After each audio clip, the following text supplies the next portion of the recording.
Fuck with me, I got it. On my hustle, not me. Working every day until my name's a trending topic. On a roll, I got it.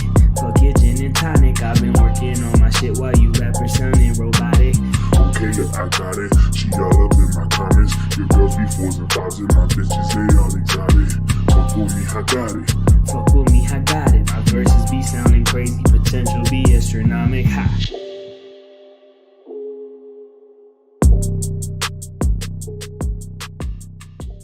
Fuck with me, I got it. Ayy, ayy. You can't tell me that shit's not fire, y'all. We are super pumped to introduce Scrapyardigans officially On. the Scrap. But before we get into some things, make sure you guys like this video. Make sure you're sharing it with your friends and your group chats. Make sure you're interacting with us in the comments. And if you're actually new to the channel, you better be hitting that subscribe button. All the official shit aside, I'm Joey. Hey, what's up? I'm Rags. And here at the Scrapyardigans, you know we're going to be shooting the shit with you all every week. We're going to be going through and react to everything going on in combat sports, professional wrestling. If it's hot, if everyone's talking about it, we're probably going to be covering it. I know that's right. You know we got a dope first show planned for you guys, though. So, in the words of Jade Cargill, Cut the shit. what's been going on in the world of MMA now that the new year is here, Rex? Yeah, well, talking about shooting the shit and kicking it, let's kick it off by talking about Jake Paul signing with the PFL, making a big deal out of almost kind of like out of nowhere. I think it's a couple-year deal. You want to talk a little more about what's going on with Jake and the deal that he signed with the PFL, one of the big competitors with the UFC? Yeah, I think this is huge. And honestly, I think a Jake Paul co-signing goes a long way. I think a lot of people, right, like when they hear the name Jake Paul in the world of combat sports, it still kind of brings forth a lot of doubt, right? They're not taking him real a lot of the times, I think. And, you know, he's come out and had some good performances in boxing, right? So this is a little bit different signing to MMA, right? It's not quite the same sport per se, but he's shown that he can compete at a high level in boxing. He's done it against some high level people. You know, whether or not you want to question the fights against Tyron Woodley. And I mean, he also fought Anderson Silva too. And I mean, he's shown that he is an athlete, world class. I mean, I don't know how much more people can doubt him. I don't know how the transition to MMA will go, but I don't think he's supposed to fight right away. I think he's waiting till 2024 maybe to start fighting, but still, this is big news at the beginning of 2023, is it not? Definitely. I mean, probably one of the biggest headlines in combat sports today. It's just crazy. A lot of people don't want to give him his respect. He continuously comes out, shows out, and he also proves that there's money signs behind his name. So, you know, I honestly think not only is this huge for Jake Paul himself, but it's huge for the PFL. PFL is still one of those Absolutely UFC, right? So a Jake Paul cosign goes a long way. It means he believes in the system, he believes in what they're already doing, and he just wants to expand. I think I read something like it's going to be its own little super fight league. So if anybody wants to take part in this super fight league that Jake Paul has put together in the PFL, not only will they be able to fight for the PFL, but they'll be able to make, I believe it's 50% of the pay-per-view sales that the fight generates. So that's huge. I mean, not only is that putting more money into fighters' pockets, but we already know the PFL it's like a cheat code to become a millionaire. If you're anyone in MMA in the top 15 of the UFC, like, why are you not considering the switch? This is insane. Oh, absolutely. I mean, the $1 million check at the end of the year. But I remember you talking about having the fighters get some percentage of their purse, 50% or whatever it is for pay-per-view buys. This just goes to show that he doesn't just talk the talk. He's actually walking the walk. He's called out the UFC a number of times for fighter pay and whatnot. And, you know, now he's putting together his own kind of promotion and having that kind of pay structure set up. So, I mean, tip of the hat to both the Paul brothers, but Jake has really been an advocate for fighter pay and trying to find ways to get people paid more and showing that maybe the traditional route is not always the best way to go. It's not always the highest pay. So again, I give credit to him for. I mean, he's definitely taken his platform from YouTube and blogging and whatever else you want to talk about, from social media to professional sports. He's shown a way to get there, and he backs up everything he says by doing it. Agreed. I mean, it's crazy, and yeah, we're gonna have to wait a whole year for it, but I kind of like that because I think it's gonna give him time to transition. And I don't necessarily know his background per se. I don't know if he followed like the exact same steps as his brother Logan, but if I'm not mistaken, Logan was a wrestler. So I don't think he's coming into this blind. I mean, it is mixed martial arts, so he's going to have the stand-up just fine. I think the big story is going to be, can he stuff the takedowns? Can he hang with the ground, like on the ground with whoever they put up in front of him? I'm going to go ahead and say yes, because if history serves us correct, like he's not just going to sign the dotted line for anyone. He's going to sign the dotted line against somebody who's going to match up well with him, especially this first go around. So I'm excited for this. I don't know who they're going to put him up against, but I know we have a whole year until we get to see his debut in MMA. I'm assuming he's going to take some boxing matches in between that time. I want to say he'll probably fight Tommy Fury. Who knows? Nate Diaz is out there as well. So I think the next couple of years, it's going to be huge for the Paul brothers. I mean, and I'm looking at this here. He's only 25 right now, so he's not even that old. And you know, MMA is a different beast. It's different when you have elbows and knees and ground and pound and all that flying around. But he, like you said, he's got a whole year to train and kind of grow and learn and kind of prep for it. And they're not going to just feed him to the wolves. This is PFL. I think they're a little bit smarter. They're going to try and use the name and build and set him up with somebody that they can continue to build his stardom with. Why wouldn't you? I agree, but we also have to take into account what happened before he signed. What happened to Clarissa Shields, right? Like, right. We want to hope that they're gonna give him a first solid matchup, and I think like I said, if history serves us well, he's gonna sign the dotted line against somebody that he's confident against. But we've also seen the Clarissa Shields experiment come to a surprising halt, or maybe not so much a halt, but a roadblock, right? She did suffer her first defeat in MMA. They didn't have to put her up against this Abigail, who was solid on the ground, right? She exposed Clarissa Shields' weaknesses. Like, let's hope that's not the case with Jake Paul. Let's hope that this experiment goes right. We've seen this fail so many times in combat sports, you know, with the UFC as well as CM Punk. But, you know, Jake Paul's a little different. I mean, I guess you can argue the same for Clarissa. Clarissa was an Olympic boxer. So who knows? We might see the first loss in Jake Paul's combat sports career, but nonetheless, I am excited. I know he recently posted something on his social media announcing this. So why don't we go ahead and take a look at that, see what he has to say, and see if he gives us any details or his take on it. I'm sure he's trolling Dana. I mean, this man lives to troll Dana. So I don't know if you've seen this video, but I have not. No, I don't believe it. Pull it up and let's see.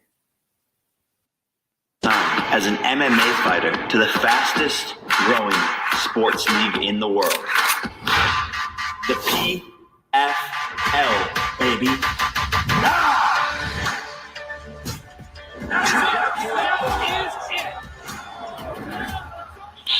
Let's go! This league is absolutely the most fucking lit thing in the world! I will be the head of fighter advocacy. As you guys know, I've been trying to increase fighter pay for all fighters worldwide. I'm so dedicated to this that I offered Nate Diaz a two-fight deal. First, we box. Then 6 months later, we fight MMA in the PFL Smart Cage. Let's make it happen. Our goal is simple, and that's to make PFL the biggest MMA organization in the world, and we're about to change the fucking game, baby. Dana? Jake? Dana? Jake? Yeah!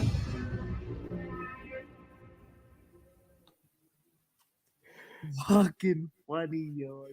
Oh, I love it. He calls him out at the end there. That was hilarious. Dana, Jake. That's like their thing. That's it. That's been their thing, yo. That there's what here. Listen, I used to be one of those people who didn't believe in the Paul brothers. I used to just scoff at the fact that they were in combat sports. At this point, like if y'all don't like this kid and Logan, like y'all just haters. They are the biggest trolls in MMA. They are backing it up. They are entertaining. My jaw was dropped watching that video. I love him. I love him. I'm gonna say it. I love him. No, it was great, and that's kind of what we were talking about before. He talks about he's a fighter pay advocate, and he was still just found a way to troll even in the serious moment there. I mean, he's gold is everything that he touches. It just the Paul brothers, like you were saying, I don't know how they've done it, but they have found a way to make everything that they do relevant and at the highest level, and they continue to impress, and they're going to bring in a whole new viewership to the PFL, and it might rival the UFC. I don't know exactly how big their following is compared to the UFC, but I can imagine that the PFL will be a real competitor this year for them. Oh, 100%. I mean, let's talk about it, right? Like, as the years continue to go on post-pandemic, the UFC, sure, right? They're the top dog. But if you're not talking about the PFL, if you're not talking about Bellator, if you're not talking about promotions like RIZIN, like you're really a casual. Like at this point, there's so much healthy competition in all these different promotions, and so you know, I don't want to try to steal your thunder a little bit, but I mean, even this crossover event that they had on New Year's with Bellator and RIZIN on New Year's Eve was awesome. But there's so much, I don't want to say equality in across the promotions, because it still is kind of viewed as the UFC is the top dog, but there's a lot of competition and a lot of good promotion out there, and you know, I love to see it. I really do. You have people going to different promotions. You talk about Shane Burgos as one of the more recent guys to go from the UFC to the PFL too. I mean, they just continue to have a different depth of talent in different promotions, and I really enjoy it. Yeah, it's crazy to think, because the UFC, I mean, the UFC has been on the top for so long, and not to say that they're not on the top still. They're definitely still on the top. I think what's definitely interesting is that these promotions, maybe they're not as mainstream as the UFC, but they're gaining it. Oh, they're gaining the following. They're gaining it, and listen, they should. Even if the casual fan tunes in, or maybe doesn't even understand or hasn't heard of the PFL or Bellator, maybe they don't watch it as frequently, maybe they only tune into like the big cards. It is absolutely crazy to see how far those small promotions have come, and even if the casual fan hasn't seen it, the fighters most certainly feel it, right? They are able to make actual money, make this a full-time living, and they don't have to be in the UFC. That's huge. And to think that you can do this without being a mainstream name like Nate Diaz, right? Like, you can do this as a 4-0, 5-0 fighter on the regional scene. You're actually making more money than an entry-level contract in the UFC. That's huge. And who's to say what's going to happen in 5 years' time, right? And with the PFL specifically, like, to not keep going back and forth with that, but to have your fights on ESPN and ESPN2. I know that ESPN has a deal with both the PFL and the UFC, but the UFC still has their cards on ESPN Plus, a lot of their undercards, and they don't have as many on ESPN or ESPN2. The PFL is consistently put on ESPN2 or ESPN, and then have the main card on ESPN Plus, or do the pay-per-view that they did this year for their championship fight. Can you imagine watching fights growing up on ESPN and being a young kid watching, that's what I want to do. I want to be in the PFL, because you watched it on ESPN. imagine that growing up as a kid in today's world. And being able to become a millionaire in a sport that you felt was dominated by the UFC. I honestly think at this point in the game, if you are UFC or bust, it is simply because you believe in your mind that the top fighters are in the UFC. But we are continuously proven that that is not the case. And even like to prove that point correct, right? Michael Chandler was a champion in Bellator. He was losing to certain people, and those people that he was losing to are still in Bellator. He is now making waves in the UFC. Some of the most entertaining fights, some of the best. Oh, absolutely. He goes in to fight every time. He's an ultimate showman. He's great to watch. Like, listen, I'm a huge fan of him, but he alone proves that point, right? Like, the UFC doesn't have the best fighters in the world. In 5 years' time, who knows where the landscape of mixed martial arts will be? Who knows what happens when Dana White retires, right? Dana White is one of those figures who is very similar to Vince McMahon in WWE, and we are currently seeing in WWE a post Vince McMahon era. Who knows when we'll see that in the UFC, but it's going to be crazy to see in the next 5 years what the sport will be. And, kind of, since we're on the topic, right? I know this card happened back on New Year's Eve, but the fact that it happened on New Year's Eve, what a card. Like, and to have best versus best. Best versus best, that was, if I'm honest, I was maybe, I don't know yet. I guess I haven't fully digested. Am I surprised that Bellator swept RIZIN, or am I not surprised? I want to say I'm not surprised just because, MMA in the US is far more ahead of its time than most locations in the world, if we're being honest, right? But at the same time, I would have wanted to think that RIZIN would have gotten a couple wins, but it was only 5 fights. And I'll preface all of this by saying hats off to both Bellator and RIZIN, because their other promotions would never consider doing this, and I this is almost unheard of. So I do want to start out by saying thank you to both promotions, because this was incredible to have an event go on like this, and it is I would say historic. I do want to point out that, was Horiguchi with RIZIN before? Yeah, so this was definitely, I want to say this wasn't the first time they've done something like this, maybe to this magnitude where it's best versus to this magnitude of like champions and best versus right. each other. Absolutely. But Horiguchi was definitely Team RIZIN a year or two ago, and to see him on the opposite side, that was definitely a little weird. I think that, I expected Pitbull to do Pitbull kind of things.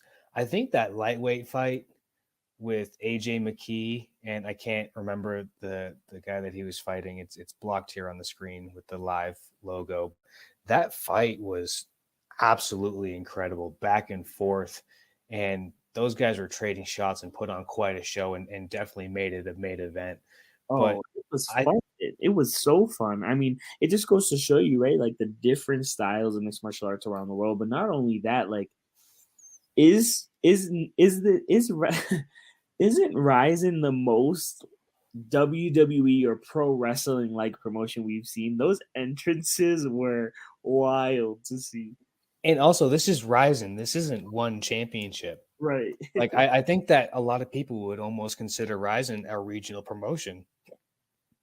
This is crazy, right? Because it's definitely not in the greater scheme of things, but to the casual or to the US fan, yeah, it's definitely not UFC. It's definitely one of the less heard of promotions, and they put on quite, and whether or not, right, it was a 5-0 sweep for Bellator. Congratulations to them.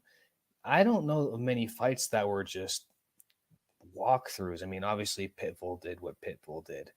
Archuleta had a back and forth fight. Horiguchi, he kind of represents for RIZIN himself. At lightweight, they were trading back and forth too. I think that this was a really, really close contested card, even though it was 5-0 sweep for Bellator.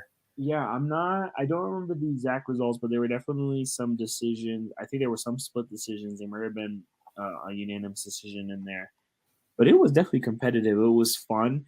And let's be real, right? Like, even if other parts of the world aren't as up to par as the United States when it comes to mixed martial arts, things like this actually move the needle and actually allow them to get better, right? It gives them that experience of fighting maybe not outside of their country, but opponents outside of their country. Like, that is huge to the everyday regional fighter, right? Like, if you're looking at RIZIN as a regional promotion, you have to think they got, whether they lost, they got exponentially better being part of this card, having this many eyes on themselves, fighting top tier talent.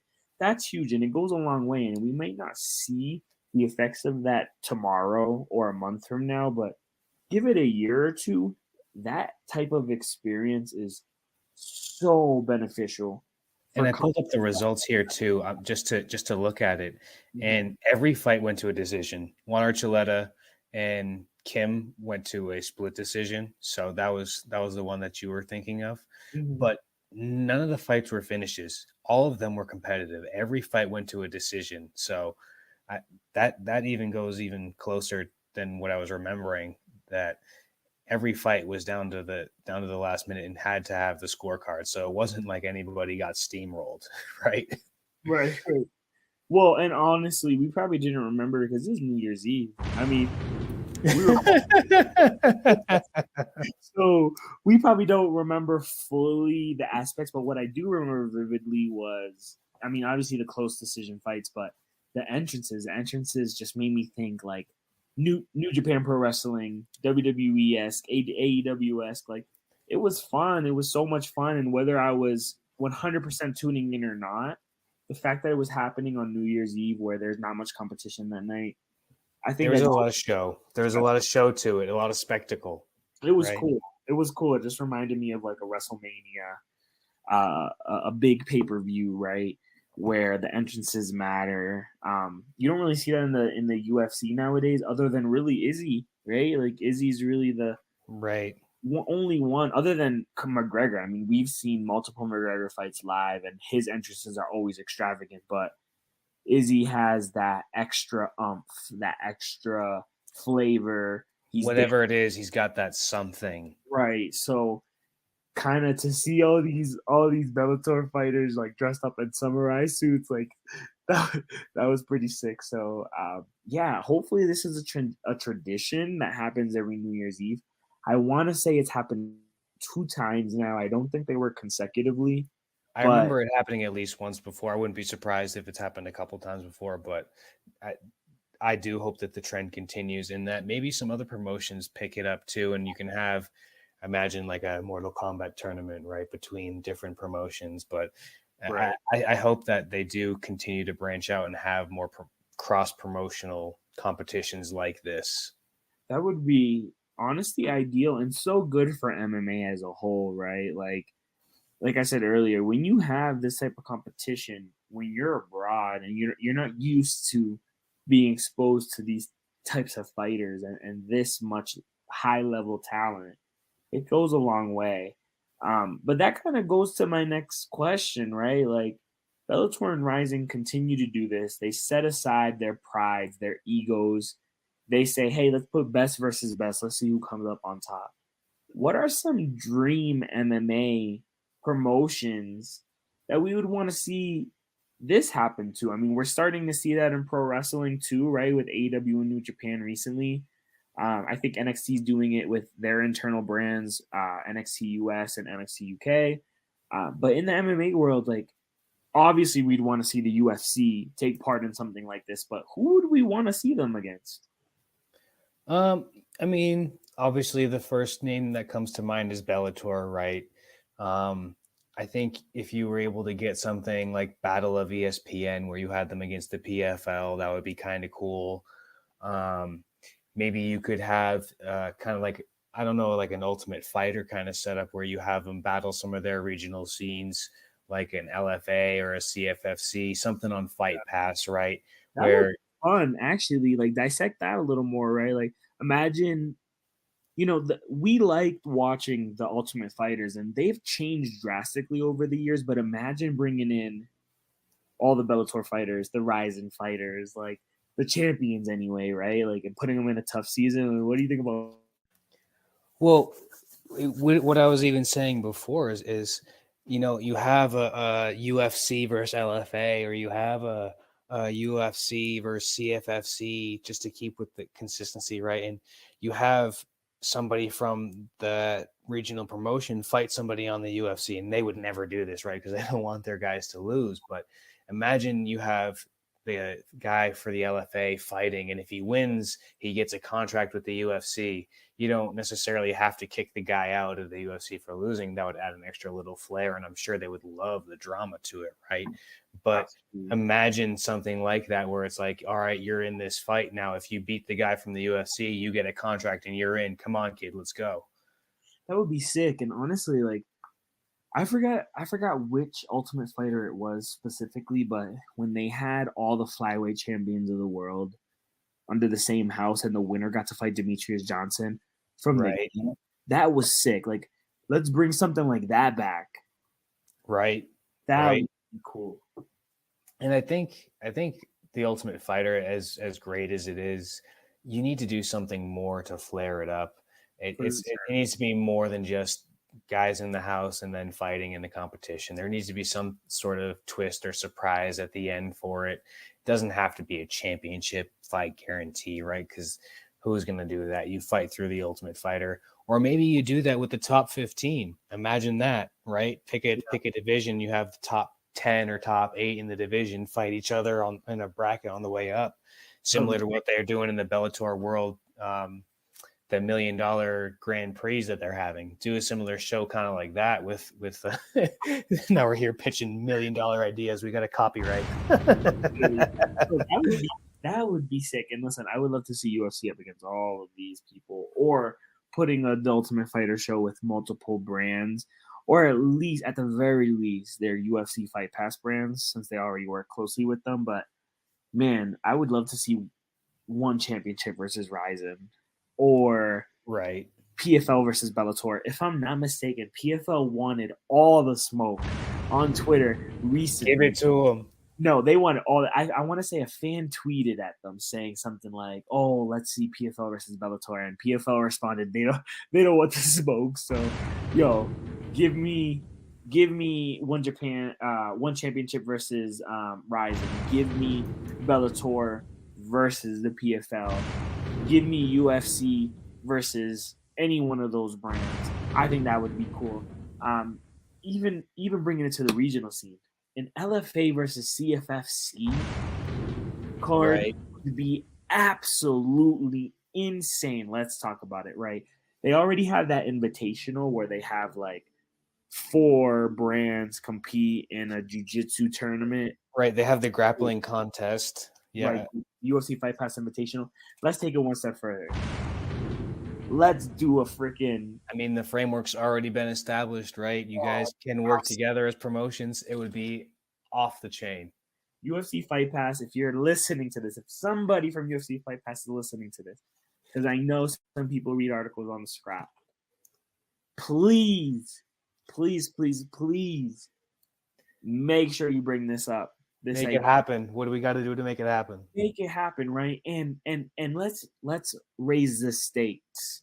If we did a LFA versus CFFC card, and there's a million promotions on that platform that can go head to head, but these are the 2 prominent. I mean, you could throw in Cage Warriors too if you want, since they've been making a splash in California. Absolutely, keep Cage Warriors in there. Absolutely, yeah, it's one of the funnest promotions for sure. Let's put their champions up against each other in their divisions.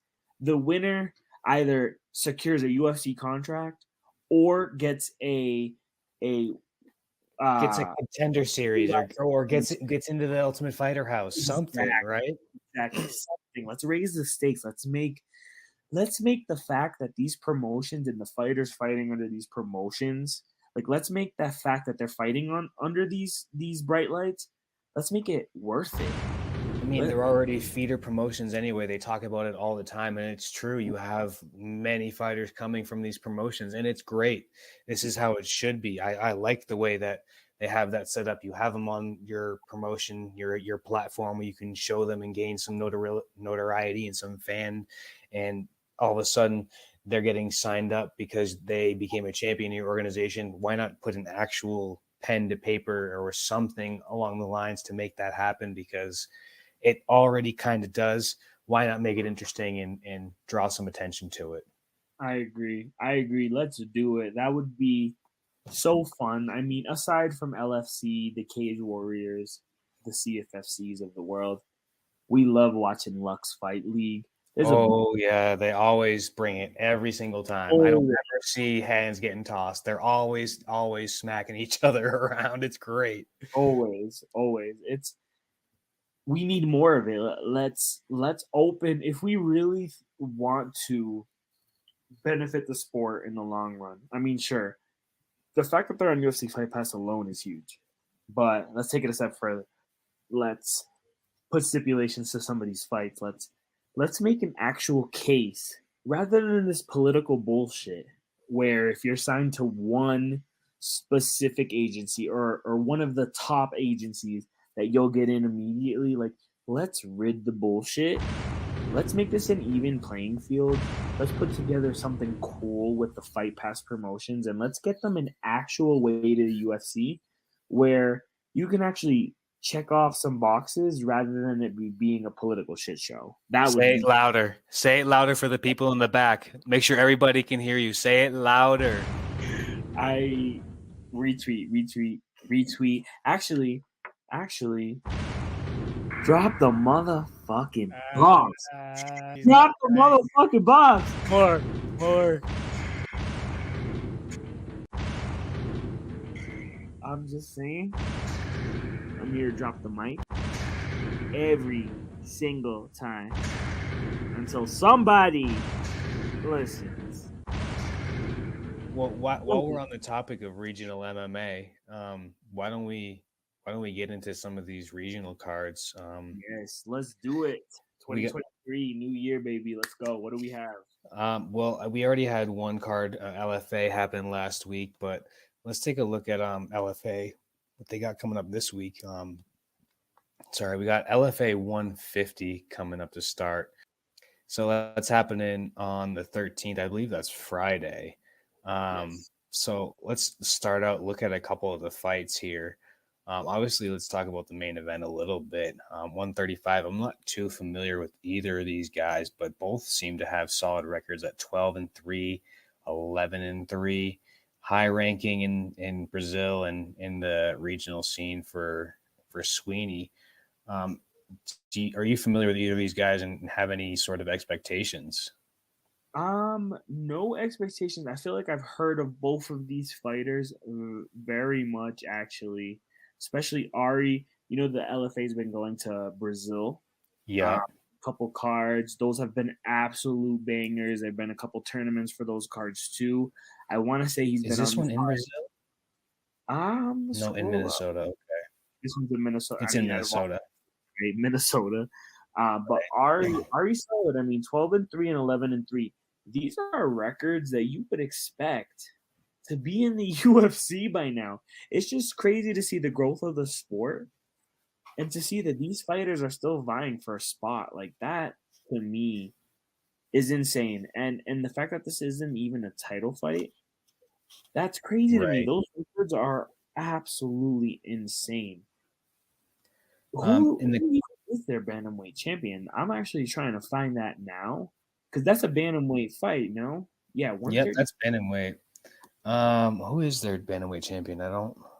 I know the last champion they had was Dan Argueta, but Dan Argueta is in the UFC. So is that title vacant? And if it's vacant, why is this not a title fight? Must be a number one contender fight if it's the main event. Double check with the card for 149 last week. I don't know if that was a bantamweight championship fight. I think that was 125. But I see in the co-main event Thomas Peterson. I've seen him before. A guy with some good stand-up, I believe. He throws hard. I think he leaves a little bit to be desired in the defense. He gets hit a little bit too much, but he's definitely got some talent. They like him and they're pushing him. We'll see what he can do and if he can kind of keep rising up. With a record of 6-1, he's probably just a couple fights away from getting some serious looks at some big name promotions too. Definitely. I mean, you would have expected Thomas to be a name that you saw in the recent Ultimate Fighter. They had the heavyweights most recently. I was honestly shocked to not see him. I want to say if he didn't lose his most recent fight, he lost. I agree. But he's solid. He just needed some more tests, right? I mean, on the regional scene, there's this spectrum, right? You're either fighting fans or you're fighting hard people, and I think there's no in between. Thomas was one of those people who was fighting a lot of those older people, maybe people who don't have more like established records like himself. I think he met one of those in his last fight, and obviously it resulted in a loss, but that doesn't mean that he's not a solid prospect and he isn't on the rise. He definitely still is, but you need those tests, right, to see where you fall in the division and where you might lie once you get into one of those big league promotions. So this next fight is big for him. And Mark Richard 6-4. I mean, I've seen him before. I think he's one of those guys that, he hangs around. He's never gonna get out of the fight. He's not a walk in the park. He's gonna give guys a tough out, and he lets some of the better guys get to him. I don't recall seeing too many of his fights, but he's a legit fighter, and he's got some real skills to him. It's just when you face some of the higher level guys, they end up beating you because they're the higher level guys. Well, and they've gone through everything. Like, I think that's the one underestimation that a lot of people don't take into account when they look at regional fights. Like, sure, this person might have a 6-4 record, but they're experienced, and I'm sure they've fought the toughest fighters in the world. So even if Thomas is on the other side of the ring as him, and maybe on paper it doesn't seem like it's going to be a scrap, it could very well turn out that way because Richard has probably fought some of the best in the best and doesn't shy away from that. So, and that's what you see a lot of these times with these records that can be a little deceptive on the regional scene, just because they fought some actual competition and have come out on the wrong side of it. They come out better fighters for it, and the record doesn't always reflect that because sometimes you're getting thrown to the wolves and you don't necessarily know a guy who's coming in with a 1-0 or a 2-0 record that ends up being the next guy. You know what I mean? Right. No, I totally agree. And I think heading into the next bout, that 125 co-main event, that Miguel versus Mark, I'm curious to see Mark's what his opponents look like. 7-1 versus a 4-0 seems like it's maybe too much of a step up for Miguel, but looks like a little bit of an experience deficiency. Yeah, I would say on paper anyway, right? Who knows? Mark could totally be fighting cans, and Miguel could totally be fighting, winning record opponents. Like, that's what's deceiving about looking at these things on paper. And I think when it comes to betting, right, you got to go that extra mile, take a look at the records of their opponents. So I am curious to see what Mark's opponents look like, because a 4-0 versus a 7-1, this could mean one of two things, right? It could mean they're pushing Miguel because they see Mark as a solid opponent for him, or they could be pushing Mark and they see that Miguel has had 4 opponents that don't really try to steal the hype from an undefeated opponent. Right, exactly. So it could go either way. Sometimes you see these types of matchups on the regional scene. It's very rare. But 7-1 versus 4-0, that's got it definitely worthy on paper at least of a co-main event on LFA. So I'm looking forward to that.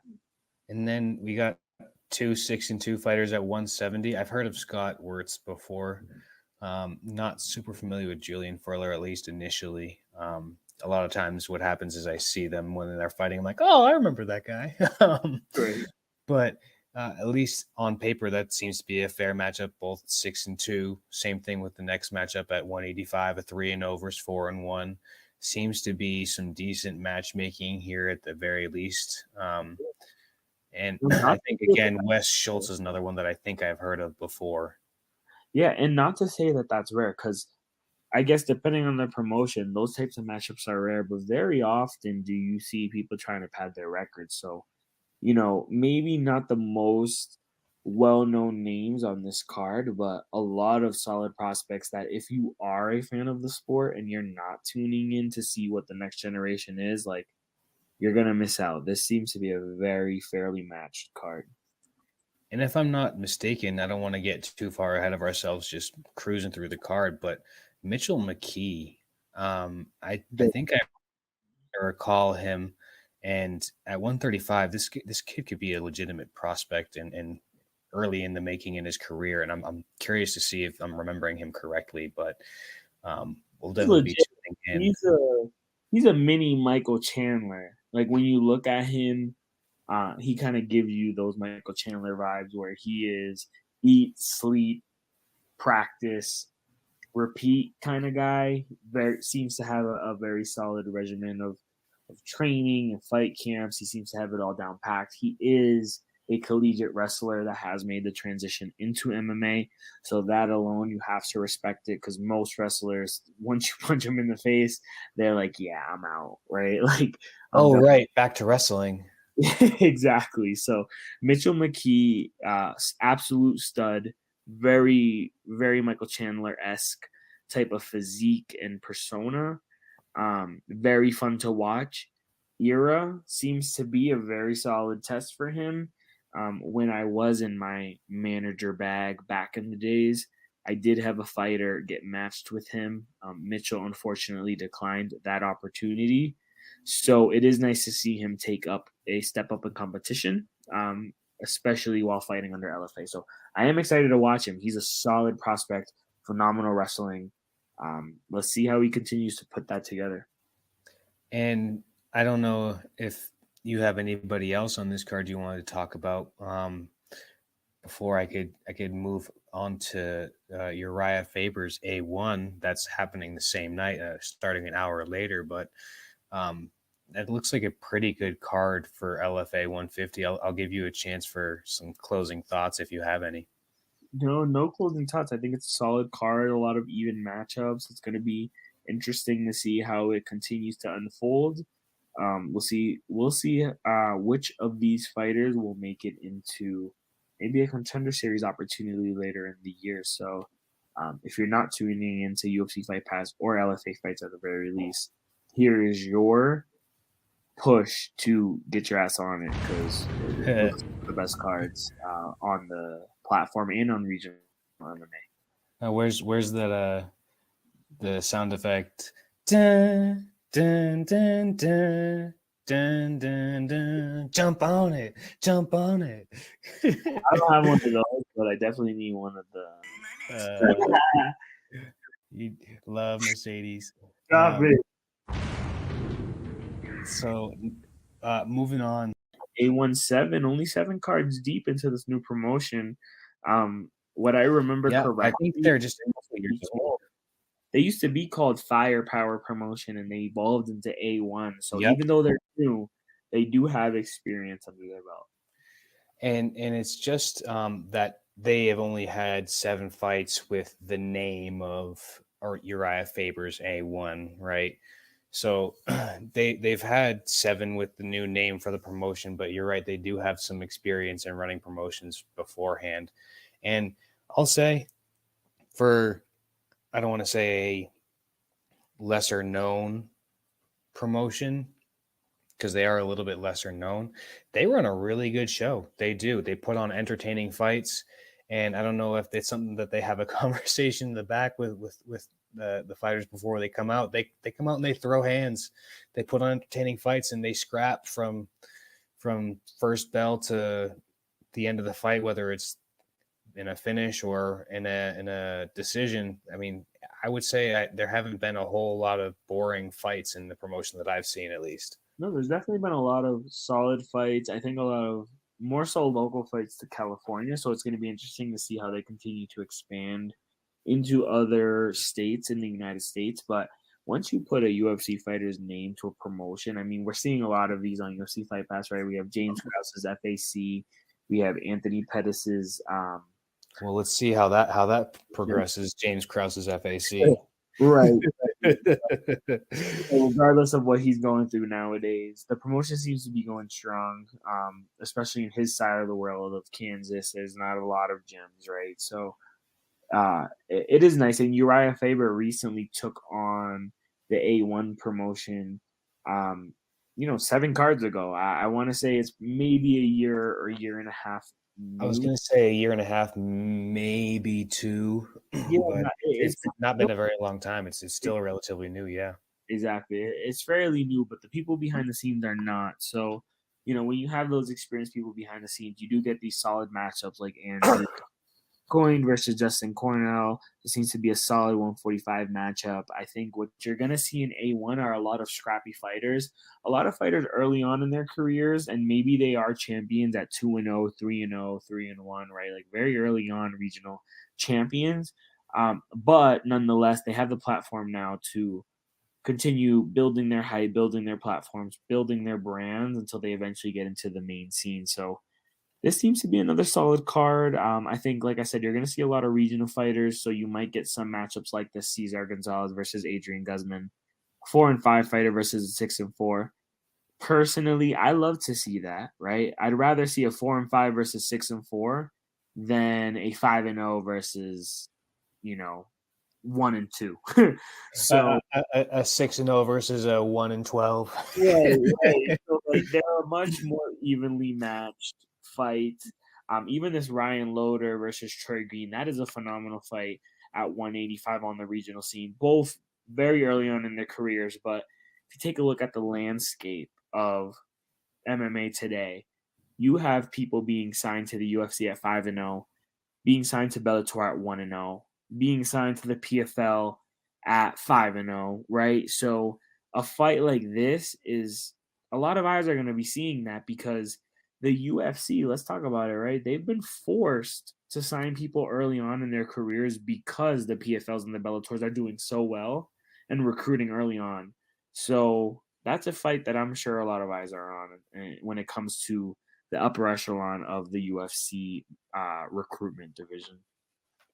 Well, and sorry for following a little bit too far down, but I was just looking at them like 3. There's 3 championship fights on this card, just kind of sprinkled throughout.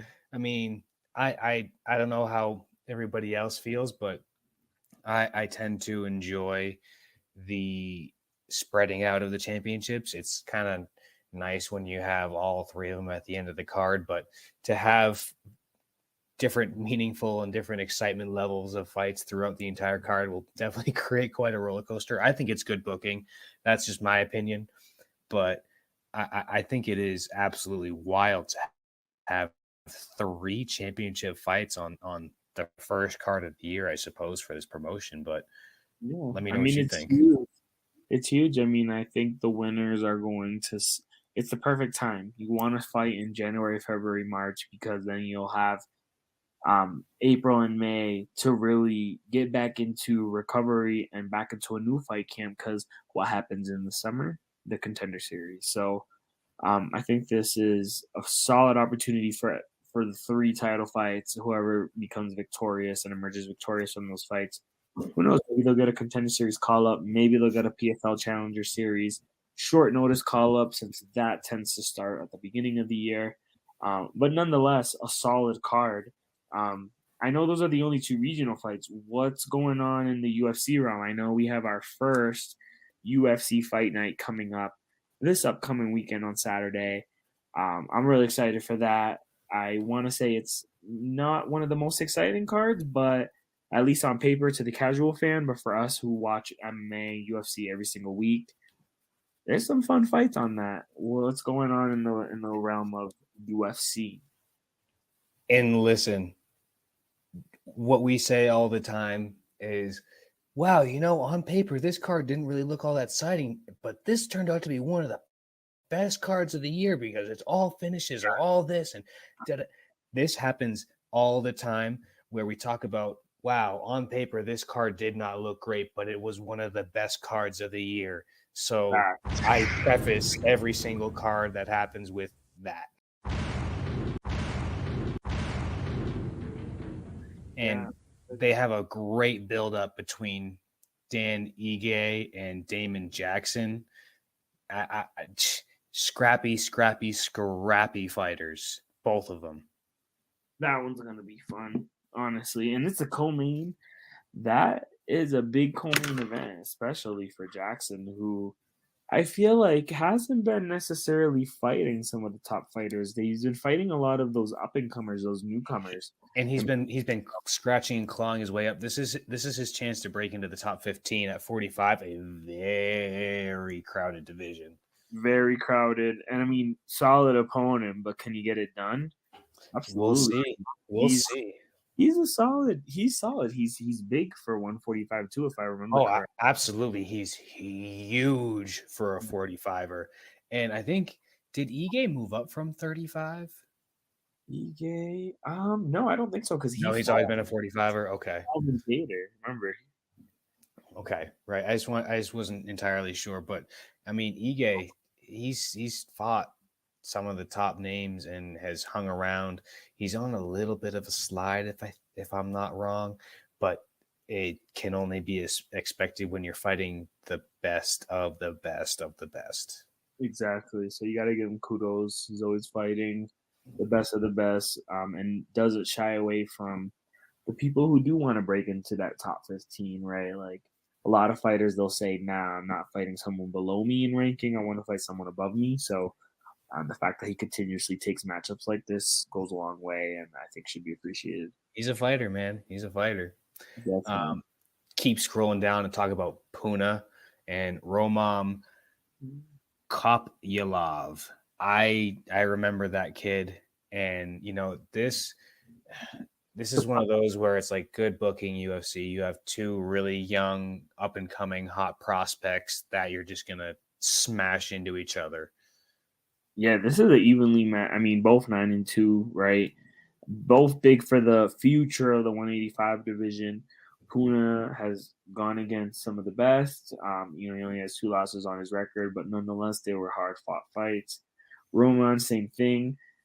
So I'm actually very excited. I think this is a big fight. It's a big, exciting fight, but this is one that you would expect to see in a main event in like 2, 3, 5 years from now. And, we're seeing it now, so it's a little bit early. We're not quite seeing them, I think, where they could be at their top, but this is going to be a collision. There's no other way to describe it. There will be a collision. I agree. And same for the next fight, right? Like Kelvin versus Raquel. That's going to be a stand-up freaking fight. Like that's going to be a crazy fight. Listen, I don't want to hear it from anybody. Raquel Pennington, she can fight. She can fight. And she's come back, and she's had quite the resurgence recently. And Vieira has always shown that she's a top competitor in the division. This one, again, listen, if anybody's not excited for this fight, they don't watch fighting. They don't watch MMA. So I agree. I think Raquel has almost become something like a gatekeeper for the division. And I think when you use that word, sometimes it has a negative connotation, but it should be seen as a positive, right? A gatekeeper to any division and any, industry. It doesn't matter if it's fighting or not. A gatekeeper is really pivotal to the division because that means that they are still very solid despite their experience and maybe their age. They're still solid. They're still putting on quality fights. And guess what? If you can't beat them, you ain't top 10 worthy. That's just it. You ain't top 3 worthy. Like Ketlin's already ranked number 3. She's had fights that were very scrappy against some solid competition. But if you beat Raquel, especially in a decisive fashion, that goes a long ways for your career. So I'm excited. That's still a stamp of approval. 100%. You have to appreciate your legends, your gatekeepers, people who have done this before you, because it's almost like a passing of the torch. If you can beat them, you're on the right path. If you can't, you got to step it up a little bit in training. So, yeah, I'm excited for that fight. Even the next 135 fight, right? Umar versus Raoni. That is a scrap. That is a scrap for sure. And we all know Nurmagomedov, right? Oh, 100%. I mean, he's solid, right? He's solid, but he's not fighting a can, to say the least. He's fighting somebody who is very solid. Maybe a little older for the division, but I mean, 17-3. That's nothing. And it's going to be a real test. And obviously, I mean, maybe the name Nurmagomedov rings a bell for more people because they know Khabib, and there's the news about him retiring from coaching this week that was coming out, and we'll see how that goes. I'm sure he's still in the corner or has helped him at least this week, leading up to this fight. But this is still another fight that should show out, and I shouldn't be anyone running over the other. It should be a really well-matched fight between two high-level fighters that do Nurmagomedov, the grappling and wrestling, and Raoni. I'm sure the jiu-jitsu is going to be right there just as well. So this should be another great matchup, and we'll see how it plays out between the two. I think it's definitely the best way to open up this card, especially. I mean, even though Umar's 15-0 and Raoni's 17-3, they are still relatively unknown to the masses, to the casuals.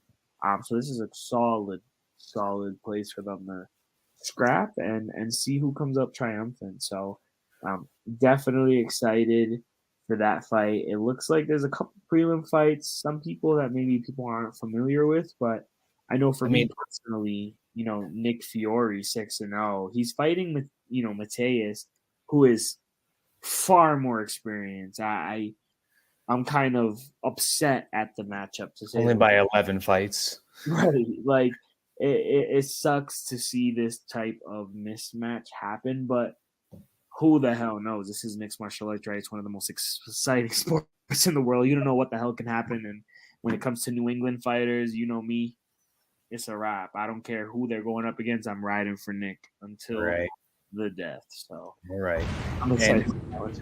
And I mean, I remember Javid from Contender Series. He was one of my favorite guys because the guy that was he was fighting was talking shit to him and said some racist shit, and he made him pay for 3 rounds and then said, okay, there's like 30 seconds left in the fight, now I'll choke you out and submit you, and finished him then. I mean, that was an all-time moment. It was talk shit, say racist shit, I'm gonna beat the snot out of you, and when I want to finish you, I'm going to. And it's sad that he's getting a really tough opponent for his first fight. And I only say that because there's some fighters who come into the UFC and fight far less experienced fighters, much easier fighters for them. And 2 undefeated fighters, the somebody's always got to go. But I mean, it's the case here. 2 undefeated fighters coming in, and someone's going to come out with a loss, unfortunately. But it only builds your stardom moving forward for either one of the fighters, whoever comes out with the win. Agreed. I think it's one of those fights that fight fans can't go wrong with. Enjoy it, sit back, shut up, and keep it moving. So yeah, that's a fun fight. Even the next fight, I mean, Allen versus Carlos seems like a mismatch in terms of their records, but both are very fun fighters to watch. I think same with the next 2, right? Dan and Isaac. And we talked about Dan. We talked about Dan a little bit before, right? The most interesting Dan in the world. We love Dan. Yeah, he's great. Shaved his head to make weight to win a championship. I mean, all the more power to him. At 45, is he usually a 45er? No. Well, remember he fought on the Ultimate Fighter 29 in the bantamweight division. So he has been taking these last few fights at 145, and last one he didn't win against Damon, who's in the co-main event. So the fact that he's still fighting at 145, I think, just goes to show that he's young and he's growing into his body. But nonetheless, you have to take that into account, right? When you're going up against an actual featherweight like Isaac. Yeah, and again, 5-0, Isaac coming in undefeated, and another early prospect. And You love to have these guys fight each other early on to kind of build their names and raise their stardom. And this is the same exact thing between Jimmy Flick and Charles Johnson. That's going to be a wild fight. Flick is going to be chasing him around, trying to grapple Johnson. He's going to run, and it'll be his track background that they're going to talk about at some point, I'm sure, for Charles Johnson. But those are two incredible fighters too, both coming up from LFA. I think both former champions as well, right? Yep. Yeah, 100%. Honestly, like, I don't know about you, but the fact that Jimmy Flick is back, the brick of Jimmy Flick, I'm excited. I mean, this kid was fun. He's a submission magician. He's a wizard on the ground. When he retired, I thought it was too soon. I understood why he retired, but I'm so glad he's back. And to see him back in the UFC taking on solid competition, you just got to respect it. Who knows if he's been training, regardless of it, whether or not he retired. But nonetheless, he was Hopefully he comes back with resurgence and a new energy and hunger. Whatever he was missing. Hopefully he found it and whatever he needs to take care of. We're happy to see him back in MMA. That's the point that I'm trying to get to, basically. Yeah, definitely glad to see him back where he belongs. Hoping for the best. Solid matchup, tough matchup, but look at his record, look at his resume. He's never shied away from a tough fight. So glad to see him back. And the fight to kick us off, the card. I mean, Priscilla versus Sajara. That is a fun fight. Both of them have been in solid fights. I don't know if you remember when we were drunk in Las Vegas, we saw Sajara at took a picture with Sajara. That was she in an all pink suit or something. Super right. That was before all the fiasco and the news started breaking about her and her relationships. But nonetheless, she's back. Right. She's fighting at 135 against Priscilla, who, is another one of those fighters who is a little bit scrappy. She finds the way to win sometimes. 12-4. That's a solid record for the women's division. So this should be a fun fight to open up the card. I don't know who's going to take it, but nonetheless, both have come out and put on shows. So it's a good fight to start off the card. Yeah, and hopefully they can get it off and start the tone for the year for the UFC on a high note. But that's all that we got for the fight coming up. All sorts of MMA regional and big promotions. That's what we got coming up and looking forward to. So yeah, same. I'm looking forward to all those. We got a couple solid fights, and January seems to be one of those months that, though they are exciting fights, they're very few. So make sure you tune in, whether it's UFC Fight Pass or ESPN Plus. We had a couple good cards coming this week. But keeping the ball rolling, I wanted to just briefly talk about Rocco. Rocco has kind of been in the news as of recent. I remember seeing a tweet right before I went to bed, and I was like, what? Like, what is happening? I thought it'd be solid to talk about Rocco and what's going on in his world. I remember around New Year's Eve, I want to say it was New Year's Eve or so, I remember going to bed and seeing a tweet from him and kind of just like scratching my head, like, what is going on? So it was actually January 4th, so after New Year's. He was tweeting some things like this, right? Like, I will be releasing shit on Kayla Harrison, Ali, I don't know how to pronounce his last name, but the manager, Ali, and Tyrone Sponge. Shortly, you have to think that's Tyrone Woodley, right? Like, he was tweeting some stuff, right? Like, if you actually scroll up, he said, Kayla won't look so pretty in the world when the truth is out. Ali cared more about politics and where does Tyrone fit in. Things are going to get interesting. Stay tuned. That kind of gave me the vibe, the Dragon Ball Z vibes, right? like stay tuned for this. Tune in next week to find out what happens on Dragon Ball Z. Exactly. And then he ended off his tweets with just a quick leak before I finished writing everything up and releasing it. Guns threats, money, lies, cheating, kids, all of that is on the table. So I thought that was a rather interesting tweet, a rather cryptic tweet for Anthony. You know, Kayla Harrison is one of the biggest names in the PFL in the 155 women's division. She's an Olympic judo gold medalist. So yeah, I thought that was very interesting. I mean, before we get into the actual details, like what did you just reading those tweets, like what do you think is going through his head? Like what do you think he's trying to reveal? I have no idea. I know there was talk about Kayla with her adopted kids. He said cheating. He said a gun. What? I mean, I'm wondering if cheating is like talking about like relationship cheating or like the James Krause scandals cheating kind of stuff too. Like, I don't know. I'm curious to what you're thinking it is. It's crazy, right? Super cryptic. I remember Rocco dating Kayla way back when. I don't know how long it's been at this point. When I was going through their Facebook, right? I remember when they were in the UFC, or when Rocco was still in the UFC, they were dating. Right, yeah, exactly. And he ended up getting released. I think he's gone through surgery. He's gone through a couple of arrests since then, but they definitely were together. And I don't know if it was Rocco's daughter. I want to say it was Rocco's daughter, but Kayla was definitely part of, you know, his life, his world, his kids' lives. So, you know, before Kayla Harrison became Kayla Harrison in MMA anyway, they were definitely dating. And I kind of just remember them just abruptly ending things. It just kind of happened. It wasn't something that was public. So to see these tweets, I mean, years later, I mean, look at these photos. Kayla looks like a 135er, right? Like she's definitely like a 155er in these photos. So it was definitely a long time ago.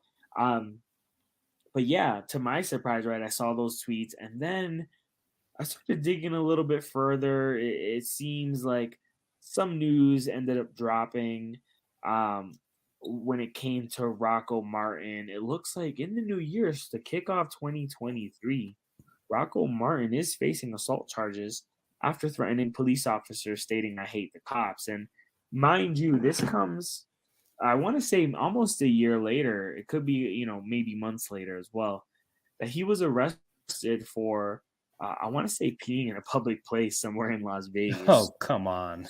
Yeah, so to start the year off on 2023 like this, after reading those tweets, and you know, just to kind of like paint the picture for you, I saw those tweets first, right? So I'm thinking, ooh, he got some juicy details on Kayla Harrison, right? Like, this is big. It's gonna be, you know, it'll probably be some bomb drops, right? Like something that we haven't heard of, right? Like, boom.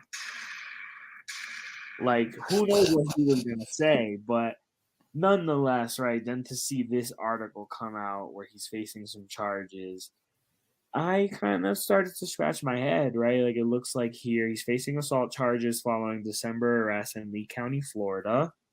It looks like Cage Press was able to attain some records.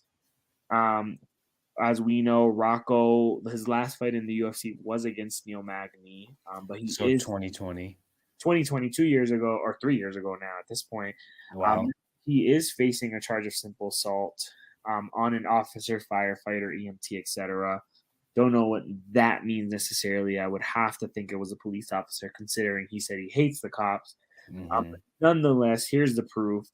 The charge is a misdemeanor in the first degree. Looks like Martin was arrested by the Lee County Sheriff's Office on December 21st, 2022, and later posted a $5,000 bond via a bail bondsman. His next hearing arrives on January 10th. Ironically, on Tuesday, the same day that Tory Lanez is going back to trial for the shooting of Megan Thee Stallion. But nonetheless, right, Cage Press was able to get a public records request from his arrest and the incident that occurred. It looks like the Lee County attended an abandoned 911 call in early mornings of December 21st, 2022, where they encountered a black Ford Expedition, which sat an unidentified female who was crying and at the time told a Lee County deputy that she just wanted to leave. While speaking to this unidentified female, A white male exited the home and approached deputies who were in front of the yard. That male was later identified as Anthony Rocco Martin. Martin appeared inebriated and stated to law enforcement, "Get off my fucking property now." Martin was told deputies were in the course of an active investigation. Martin approached a Lee County deputy and a second Lee County deputy stating, "I don't care, and if you touch me, I will kick your ass." Seems like he escalated the situation, just saying crazy things like, "I hate cops, you can suck my dick." But because of his, aggressive behavior, they restrained him. And now he's facing this charge, right? So absolutely crazy. Isn't it crazy that this comes 2 days after he was going to reveal to the world whatever it was that he wanted to reveal in terms of Kayla Harrison and Ali? We know Ali is a controversial figure in MMA, so who knows what is happening. But Right. And now everything's going to be looked at one way or the other because, oh, he was arrested and he appeared intoxicated. So it's like, was he intoxicated when he was making these threats to release things? Can we really trust what he's saying? Whether or not what he was saying is true or not, or he had some stuff, now it's going to be looked at as like, well, he was just drunk and going on a rampage, right? Right. And who knows if he actually is saying legit stuff, right? But it's going to be tainted, at least by the mainstream media and the people reading this at a surface level, not doing too much digging. They're probably going to see this man's crazy. He's drunk. I remember seeing a tweet of some sort, stating that like he is not like he's racist and against certain things. So I think it's ironic, right, that it comes out at the same time that all of this is happening. But like paragraph right here, right? Ali is no stranger to controversy. His character and murky associations have been under fire in MMA for years. As a former matchmaker for the World Series of Fighting, which is now the PFL, he had a clear conflict of interest while operating a fighter management firm at the same time as this MMA promotion. What do you mean? I don't see an issue with that. Right, like, and you still see it today, even though World Series of Fighting is now PFL. You still see all of his fighters in the finals fights. So, anyways, continuing, it says here more recently, Ali was embroiled in a feud with Fernand Lopez of MMA Factory in France, who coaches Cyril Gane, amongst others. Leaked snippets of a conversation between the two had Ali claiming, "I fucking own the media." So, I mean, he said it. Right, exactly. He said it. Let's dig into that a little bit more. MMA is only shit. I want to say it's coming up on 30 years, but at one point in time, UFC celebrated its 25-year. Right. I remember we were at that event in Denver. Right, and it seems like it was years ago now, right? Because the pandemic just kind of makes it seem like time just passed so quick. But if we dissect that a little bit, where he's over here saying, like, "I own the fucking media, the sport is so young," the sport is still missing some key regulation that may be annoying on the business side of things, right? Especially when you look at sports like, organizations like the NFL, the NHL, the MLB, right? Like at one point, they were new and regulation wasn't a thing. So the fact that Ali is just out here being all high and mighty, just stating what he wants, basically claiming he owns the media. That might be true, but it's obviously because the politics of MMA and there's no regulation when it comes to the business side of things that he's able to feel this comfortable saying this. So we'll see what happens in 10 years. But all I know is, Kate Side is right in pointing this shit out. Ali is a controversial figure, and he swears he owns things, but everything comes to an end at some point.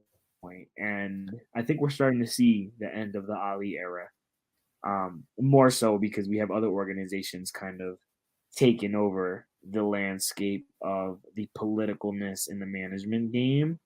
But nonetheless, Ali has always been this figure where you can't 100% put your full confidence in. So this is crazy to see in public. Yeah, I agree. And it's right there, like you said, in writing. And I really do think that it's unfortunate that Rocco's kind of going through some stuff, whether he's got issues with alcohol or whatever else. But, you know, I hope that he gets the help that he needs and kind of gets back to doing what he loves to do or what he can do. And, you know, maybe we'll hear the truth come out at some point, but until then, he's going to have this kind of narrative about him until he can kind of start to clear his name out and get back to doing the things that he should be and can be doing. Agreed. Sad to see, but nonetheless, you know, we hope Rocco gets better and the truth will come out regardless. But moving on, you know, in the scheme of fighters who are, I guess, once in the UFC spotlight, and maybe not necessarily fighting in the UFC today, tough 29 bantamweight, Dustin Lampros. Not sure if you remember him. 100. I do remember him. Yeah. He was an undefeated bantamweight coming out of Florida. He was very solid. I mean, he had a very solid fight. I don't think he made it past the first round, but nonetheless, I was scrolling on social media last night randomly and came across this absolutely insane Instagram post that led me to an account called 516PC.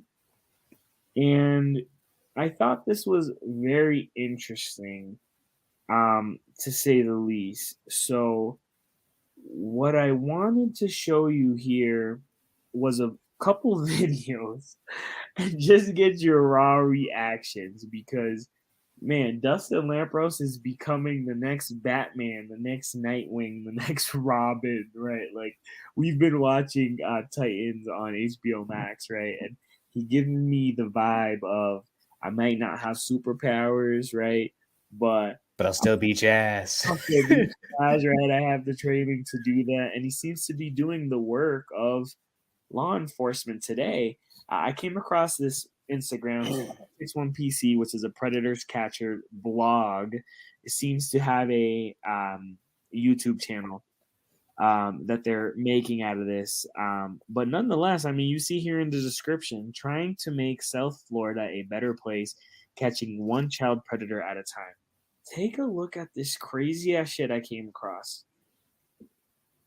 You Ubered straight from work on a Friday night to meet a 13-year-old in a completely pitch black, dark, closed off park. Like, what? Asking a 13-year-old for naked pictures. A child. A child. Not even in high school. Someone who has a bedtime. Someone who literally has a bedtime, you're asking if they want to have sex with you. Being a 33-year-old man. How long have you been attracted to children? Just give me an age where you started noticing that. Early 20s? Hey, Dad, can you talk? Can you talk?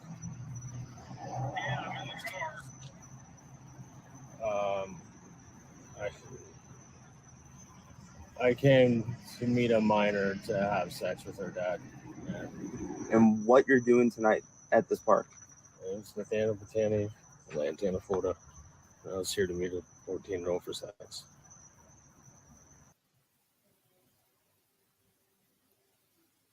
Fucking shit. When I tell you I have goosebumps watching that clip last night, knowing that I had to talk about this shit.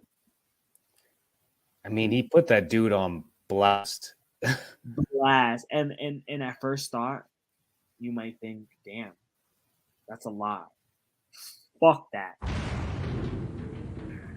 Fuck that. I mean, here's the thing. You think it's a lot, right? People who have sex offense have to register their name and address anyway. So if you're like, oh, that's hard, he had to put his name there, and we're like, you have to do that if you get charged with something regardless. Well, who knows if they were charged with that prior, right? He could I mean, even so, people with new, like, that have never been charged. But even so, if you wanted to be like, wow, he really made him do that, like, that's not cool. If he were to get convicted of that, he would have had to anyway. So don't put any sort of sympathy on that, because that's something that every child predator sex offense, whether it's like just in general, any sort of sex offense, that you have to go on a registry and your name and address is there and with your picture, and you have to tell all your neighbors. So take away the soft feelings for that. No, 100%, right? And that was the same thing for me. Like, I was like, damn, this is savage. Like, I would never do something like this. And I think people looking from the outside in with no context, they're probably like, oh, this kid's just doing it for clout. Why is this on the internet, right? He's just doing it for clout. But you can see it the other way too. No one else is fucking doing anything about it, right? So someone's got to do something about it. And it seems like Dustin just took matters into his own hands. Yo, and I'm not gonna lie, because you told me about this like very briefly. You were like, all right, this is another section, and I just want to get your reaction to it. So you're like, Dustin Lampros, sex offense, and I'm like, whoa, what are we talking about here on the show right now? So like that's a different kind of twist. I was, fully expecting it to be something kind of similar to Rocco, where it's like, oh, he got caught doing something, and I'm like, okay, I can kind of get behind this. That's a like, do it, right? Yeah, it's wild. It gives you goosebumps. I mean, there's only 2 videos out, right? So who knows how many more he's caught. When I first looked at this, I was like, damn, this is savage, right? He's an MMA fighter, so I'm sure these guys are shook. They probably and like they have to do it. But when I kept doing more investigation, it seems like he does turn these people over to the law, and he doesn't do anything further than catch them. He doesn't put hands on them, none of that. So, yeah, this is absolutely crazy. He's giving me, Batman vibes, Nightwing vibes. But check out this other video. You apologize for what? For everything, for anything I've done in the past, future, everything. I apologize for everything. Why'd you come here tonight? To meet a 13-year-old.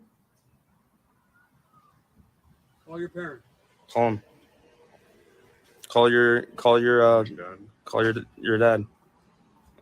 Put it on speaker. Put it on speaker and tell me exactly what you're here to do. Put it on speaker. Come here. It's on. Hello? What do I tell him?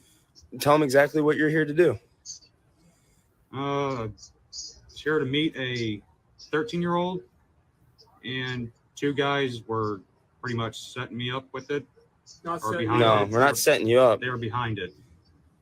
You came here to meet a 13-year-old. Tell your dad what you bought and what you brought. Brought weed and blankets. And no, condoms. I didn't bring those. You said you no, brought condoms. I didn't bring them. You said you brought No. condoms. What's the deal? What's up? He got caught in a sting operation. I got caught in a sting operation. Your son came here tonight. He's been chatting with a 13-year-old for over a month now, and he knowingly knew she was 13 years old and came to meet her at Walmart to pick her up and to take her to a park to hang out. And he brought weed and a blanket. That's it. And you even said you brought condoms. We have it. I was going to get him here. He was going to buy condoms to hang out with a 13-year-old. And I don't know if you're aware, sir, but that is highly illegal to lure a minor off the internet. It's called a child predator. And your son right now is holding himself accountable by calling you and letting you know, because your son needs help. He's also admitted to having attraction to minors for an extended period of time. He didn't give us an exact amount of time. So we wanted, like the associate said, to hold him accountable, and his word doesn't mean much to us. So that's why we wanted him to call his father. When someone that hopefully loves him and wants him to get help, because he says this is his first time, but I truly don't believe it. He said he's lonely. You know, I've been lonely myself before, and I've never thought about hanging out with a 13-year-old in a park on a Friday night.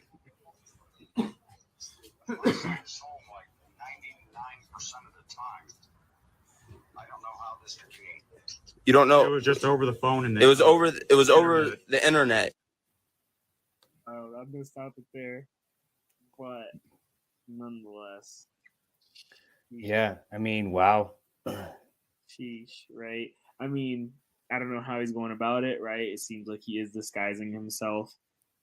Is that legal? I have no idea, but nonetheless, he's doing the work of law enforcement and starting to gain a lot of traction. Look at the views. Look at the view. This was 122. The next video was 1,294 plays. So Right. traction. He seems like he's not stopping anytime soon. But kudos to Dustin. We'll see him in the big league soon, I'm sure. Yeah, I mean, I don't know exactly how the legal aspect of it all works. That's not my field of expertise. I'm sure that I mean, when police use that kind of sting operation, I don't know that they actively go out and seek people. I think you set up a profile to fish, and if somebody comes to you, and I don't know exactly how it works, but it seems like he's catching these guys and not going across as something that he shouldn't be doing. Yeah, it's wild. But yeah, wanted to show you that to see what else is going on in the world of MMA. And I guess we'll kind of segue away from heroship and then kind of get ready for our closing little segment here on our first episode of the Scrapyardigans. We'll close it out with some bold predictions. And I don't know about you, but I have a bold prediction for the month of January, and that's coming up next weekend. And the UFC 283 main event, I'm going to predict Glover Teixeira to win the championship, right? That may not be such a bold prediction, but I do think that he will actually end up walking away from the sport this time after the win. You know, I think he's about 42, 43 now. He said he wants to continue fighting, and I believe that. I do think that he does want to continue fighting, but I think that my bold prediction is that he will end up walking away and retiring at the end of this fight. You know, win or loss, I think it may surprise some people, but I think it'll be his last fight in the UFC, his last professional fight, and I hope he goes out with the belt. Yeah, that would be a crazy end to his career. I mean, you could have said he could have walked away from the sport when he won it. That was a big win for him, and then to have the crazy fight that he had with Jiri. A fight that he was winning and lost in the last seconds. Unbelievable. Literally, like I couldn't even believe it because I thought he was going to win it. Ended up tapping out at the very last minute. But nonetheless, okay, I can see how this is a bold prediction, especially for those who don't think that that Glover can get past Jamal. I also think that a lot of people don't take into account that he is the owner of a gym. And who does he train? None other than the new UFC middleweight champion, Alex Pereira. Exactly. He helped him get ready for that Izzy fight. They trained for a while for the camp, right? But I think that I don't know if he'll kind of continue coaching and training and whatnot, but just, I mean, it makes sense. The card is in Brazil. Yeah. He's going for the championship that he lost. He's going to try to win it back. He's, in the twilight of his career, but he still looks good.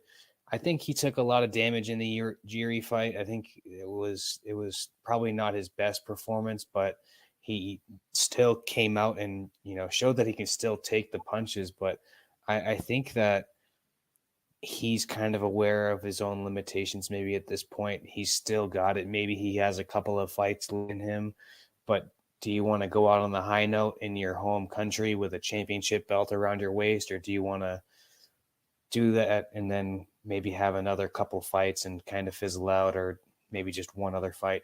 I think if you win it, you go out on the high note in your home country, walk away with the belt, and be happy with it. Well, just playing devil's advocate, right? If you're Glover and your last fight was against the actual champion, and you were beating him, and you ended up tapping out at the last minute. If he beats Jamal Hill, you don't think he's gonna want to defend against Jerry and take that loss off of his record, knowing that it was that close? Like you think you would rather him retire than take that fight one more time? I think he may want to, but again, that's why I think it's kind of a bold prediction, because it would make sense for him to want to get that one back. But I don't know. We will wait and see. But my bold prediction is that he wins and he walks. Interesting. We'll see. I mean, I'm excited for the fight. I think it's crazy that it came down to this, right? I mean, the last fight between Uncle Av and Jan ended up being a freaking a draw, draw, which was absolutely wild to end the year that way.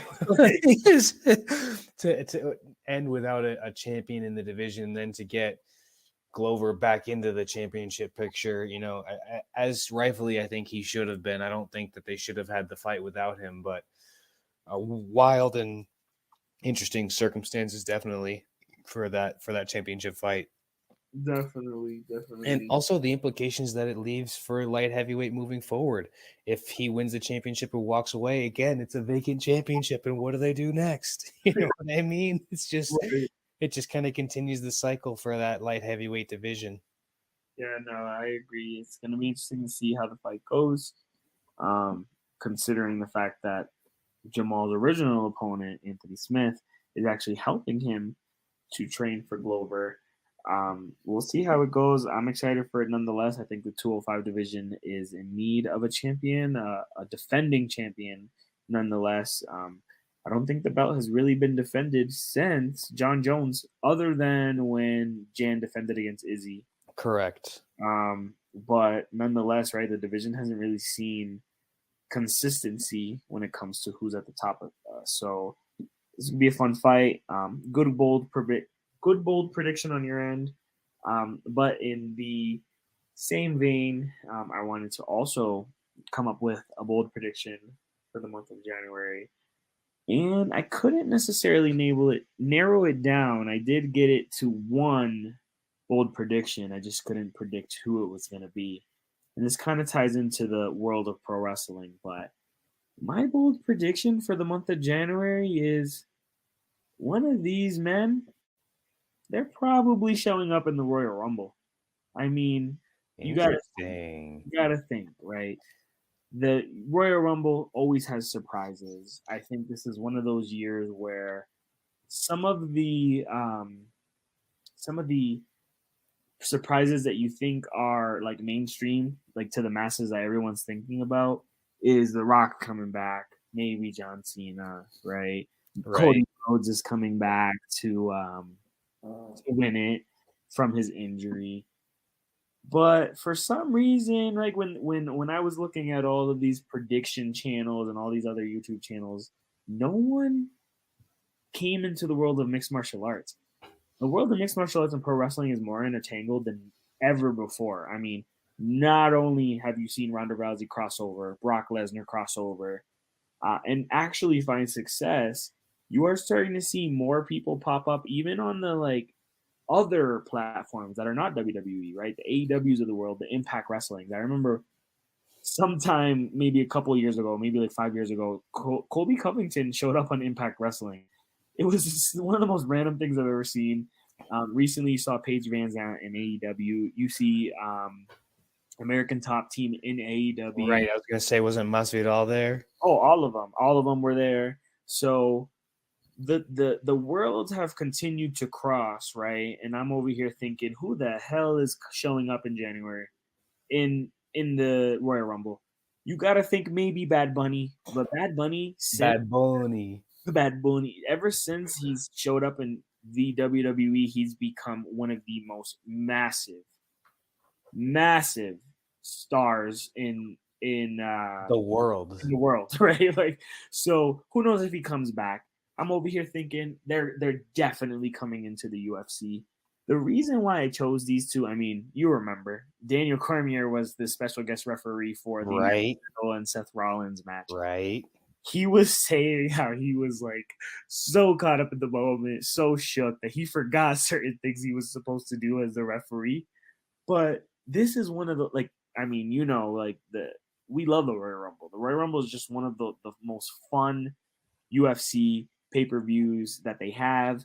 It's that time of year. It kicks off the road to WrestleMania. Why not bring a former double champion? And used to love and wrestling. I wanted to say this to you, but I never did. I thought about this to help support the case with DC even, and not necessarily with the Royal Rumble.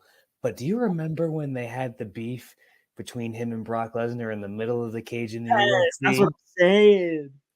Do you remember how do you not capitalize on that moment if you were the WWE? DC, like you were saying, he was already a guest referee. DC was for that match, right? How do you not have a moment where it's just DC and Brock Lesnar in the ring after they just both eliminated somebody and they look at each other, lock eyes and circle and end up locking horns? How do you not have that moment if you're the WWE? That would be epic in my The opinion. crowd would be going bananas. Wild. Even if they didn't even understand what was going on, like the masses would see that. Because DC's also a wrestler, so he's got to have some of it right. I mean, come on. It would be fun. I would love to see his fat ass just walk down the maybe get eliminated by Brock Lesnar, or he eliminates Brock Lesnar. One of the two.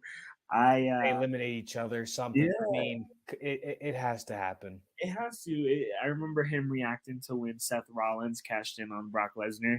He's a fan. He loves it. He's one of us when we're watching. So I do anticipate, if not him, and then it's Izzy, right? I don't know if you remember, but before the Pereira fight, I want to say he fought Paulo Acosta.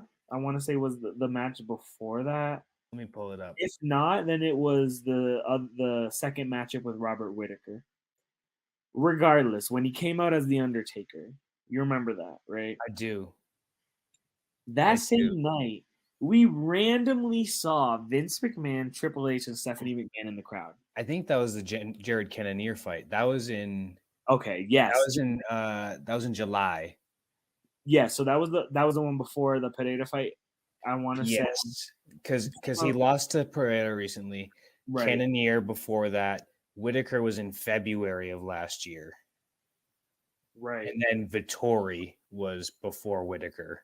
Gotcha. So yeah, it had to have been that fight. I remember it. I remember seeing it, and I was like, "What the hell? Like, why the hell is Vince there? Why is Triple H there? Why is Stephanie there?" Right. Obviously, Right. it made more sense when he came out to the Undertaker's theme song, which was epic to say the least.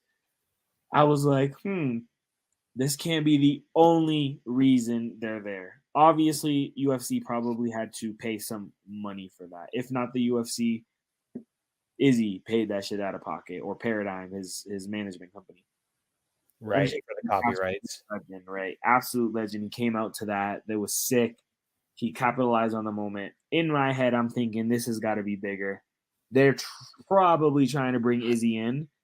What better? I mean, sure, he lost to Pereira. Maybe his hype isn't as big as it was, a year ago. But he's still an international superstar. There's no denying. And he's still got the charisma.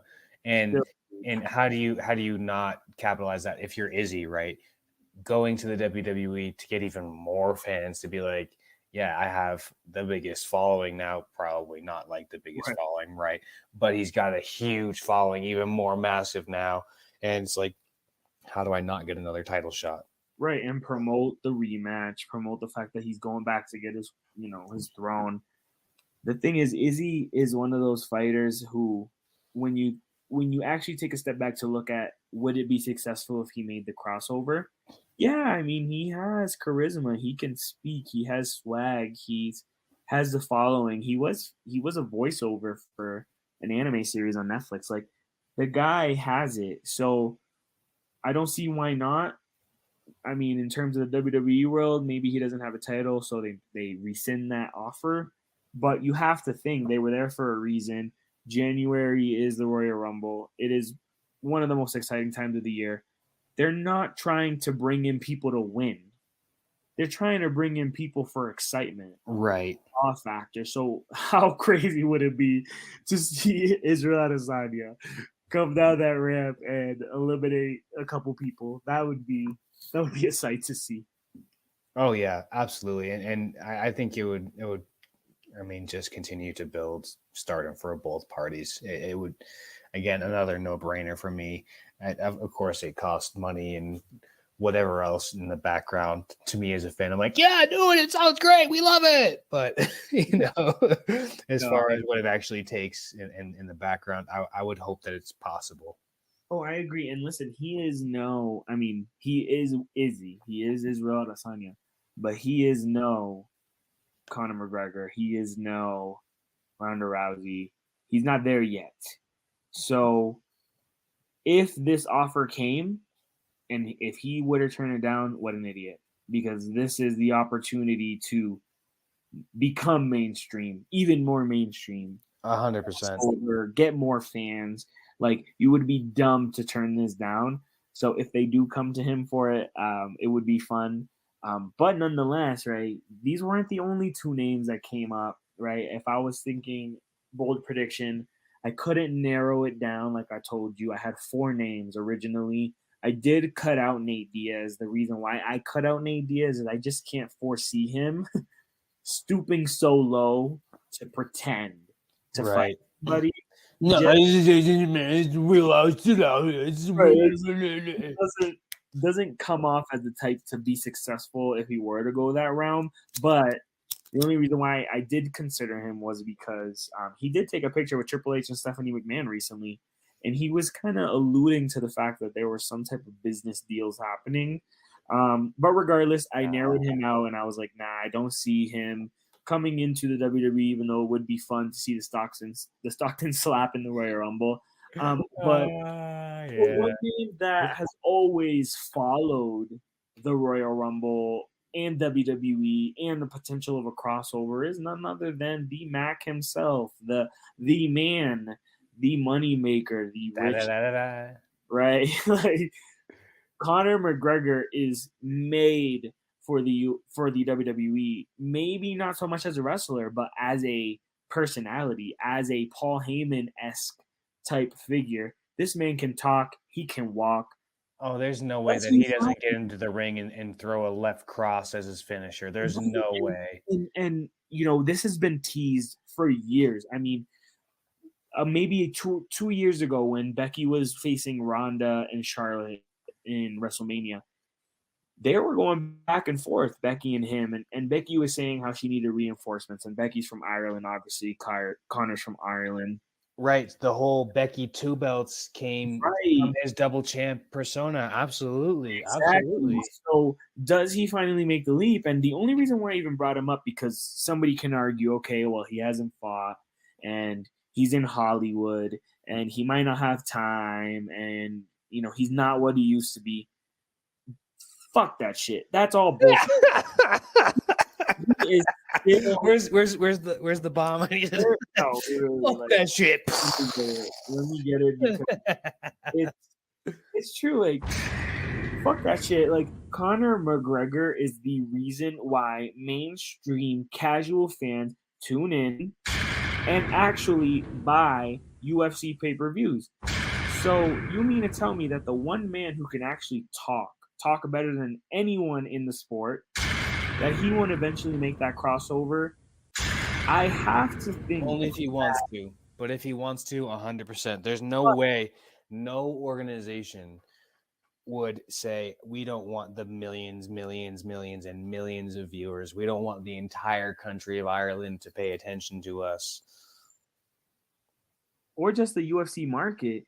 The fact of the matter is, he still has all eyes on him, still makes the most money, and it will forever be credited as the person to bring the UFC to that next level. So you have to think, if it's not this year, when? Because he's bulking up, he's not training for a fight. He isn't hinted. I mean, he's hinted at wanting to coming back, but nowhere near in the next couple of months. He would have to go through USADA testing. He's just about to come out with the Roadhouse remake. This seems like the perfect time. You're fucking Hollywood. Get your ass, get the WWE money, get eliminated for all I fucking care. But the fact that you come in and you bring eyes, the WWE has been waiting for this, and he would be stupid not to capitalize on this before he hangs everything up. I just don't know how you would make it a surprise to have him there, because you would want everyone to be like, oh, you'd have to leak it early so that people are like, oh, is he going to be there? And you get all the eyes paying attention. And when he does show up, but that's one that would be impossible to keep secret. Somebody would be saying something, or you'd notice it, or they would have to leak it themselves to say, hey, pay attention to this. It's coming. And that's the way you get all the eyes on the show. Well, I don't even know, right? Because in the past, he used to kind of respond and be part of it. So people always speculated it. No one's speculating it. Becky's not champion. Becky's nowhere near champion. There's like, if you were to bring him in, it just makes most sense to bring him in with Becky Lynch. There's no, or maybe Finn, but regardless, he has this tie with Becky. Back in the day, TJ told me that Becky went to go train with Connor and Coach Kavanaugh. So there's just no other way you bring him in if it isn't a Becky Lynch angle of some sort. And even if he's not in the Rumble, maybe he helps Becky win of some sort in WrestleMania. It's just inevitable for him to show up in WWE. He has everything you want in a WWE, figure. He doesn't have to wrestle, but he can most certainly talk shit. Who knows? Lead his own stable or join forces with Becky Lynch somehow. I think that'd be fun. Bring him in for the Rumble. All eyes would see that, even if they didn't tune in and they didn't promote it, that clip's gonna go fucking viral and have millions and millions of views because everyone's tuning in because Connor miraculously made his entrance in the fucking Royal Rumble. Yeah. Wait, whose music is that? What would he come up to? He'd probably fucking come up to that song. It's that popular in my head. I don't know if he would do that or not, though, because he usually has his own the other song. I don't know if that's the Biggie remix. I don't know if that's the Irish national anthem or whatever. It goes from that Irish song into the Biggie remix that he always comes out to. Mm-hmm. Regardless, I have to see it before I die.